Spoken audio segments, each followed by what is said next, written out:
Hi there, I'm Adam Brown, a Senior Lecturer in Digital Media at Deakin University. This is a brief video on the subject of digital learning and gamification. To explain what gamification is, I'm going to use part of an episode from our Gamified World, a web series that I co-host with my colleague Danielle Teychenne.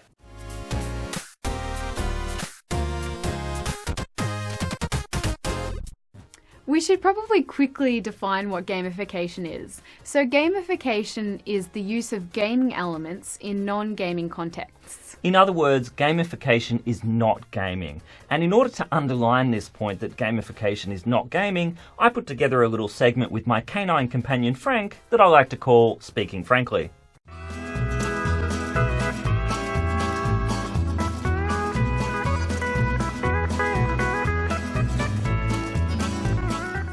Gamification is not gaming. This is a game, this is a game, and this is a game.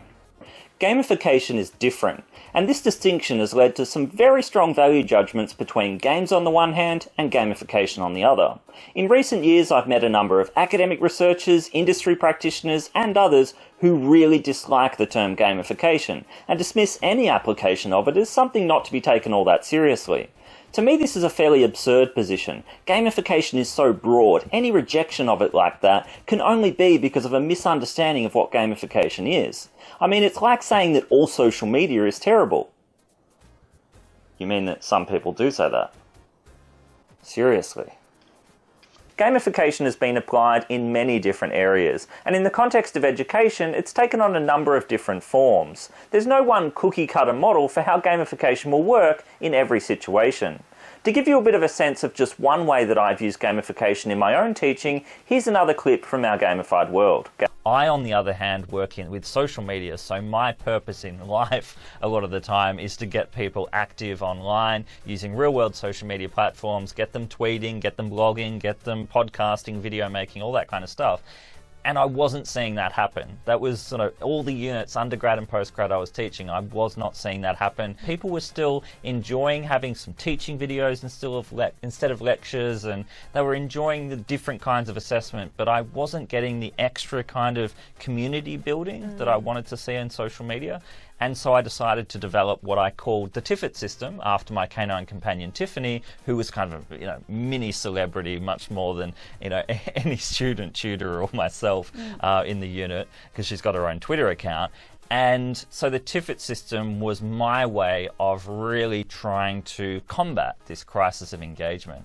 And it used a structural form of gamification, lots of different game mechanics, very different to your more game-like, but still kind of content gamified system. I would say my project really heavily rested on narrative. Yeah, mine was kind of a framework through which I was trying to entice engagement. So it was really, the whole point was to get students doing things by using game mechanics around it. So I developed this Tiferet system, which was essentially a point system where students would start with a certain number of points. I won't go into all the details. It's a very convoluted system for myself to work out even now. But students would get Tiferet points on a tally board. It wasn't a leaderboard as such. It wasn't sort of ranked, but there's a tally board that I did via a Google Drive spreadsheet, and students could see how they were going in relation to other students if they wanted to. But basically, they would gain points from being active online. So when I saw tweets, or especially blogs and videos and stuff like that, students would get a certain number of Tiferets. So it was kind of a manually evaluated system where I was tracking online activities 7 days a week, and really, seeing the difference there was an interesting thing. I also used digital badges, so if students got a certain number, they got to a certain threshold, they would get awarded a digital badge, which was tweeted out with their handle, a nice little picture of Tiffany, and people really loved that. They loved the kind of acknowledgement, the public acknowledgement, and the gratification of students kind of liking it and commenting, that sort of thing. But also I used unlockable content, where if they got to a certain sort of, fairly low threshold, it wasn't compulsory kind of essential content, but I unlocked certain videos which would then be emailed to students who'd reached that level at that point in the trimester. All these kinds of things sort of came together in a quite a complex Tiferet system that I developed. Gamification can be a great way to enhance the learning experience and environment, to push students out of their comfort zones by embracing their own agency in the learning process, and to make learning more fun through various forms of play. Gamified learning doesn't have to be digital. You don't have to develop a complex online system or a piece of software like the language learning app Duolingo in order to gamify learning in a really effective way.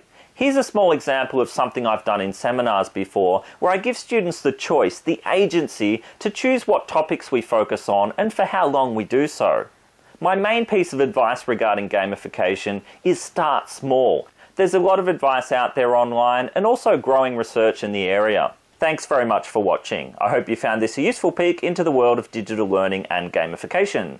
Please feel free to connect with me online. You'll find me at Digital Zones on Twitter and Instagram, and my website is at adamgbrown.wordpress.com. Cheers for now.